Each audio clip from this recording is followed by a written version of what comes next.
রাজধানীর মিরপুরের শেওড়াপাড়ায় চলন্ত মোটরসাইকেলের চালক সাজিদ চৌধুরী রাফির মাথায় ইট নিক্ষেপের ঘটনায় টানা ১৩ দিন মৃত্যুর সঙ্গে পাঞ্জা লড়ে আজ সোমবার সকালে ঢাকা মেডিকেল কলেজ হাসপাতালে আইসিইউতে চিকিৎসাধীন অবস্থায় মারা গেছেন তিনি।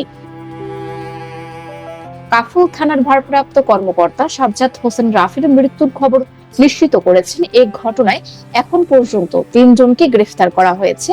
তারা হলেন মূল অভিযুক্ত মোহাম্মদ পারভেজ, ফয়সাল ওরফে কালু এবং আনোয়ার হোসেন বাবু।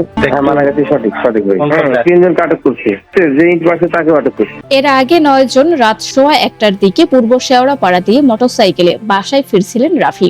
আগে থেকে ওত পেতে থাকা একজন তাকে থামার সংকেত দেন। তিনি না থামলে আরেকজন চলন্ত মোটরসাইকেলে ইট ছুড়ে মাথায় আঘাত করেন। এতে রাফি রাস্তায় পড়ে যান। পরে তাকে একটি অটোরিকশায় করে নিয়ে যাওয়া হয় ঢাকা মেডিকেল কলেজ হাসপাতালে।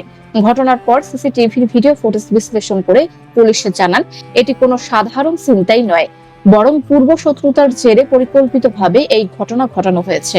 সাজিদ রাজধানী কাফরুলের ইব্রাহিমপুর এলাকার বাসিন্দা ছিলেন। তার বাবার নাম শামসুল চৌধুরী, মা তানিয়া চৌধুরী।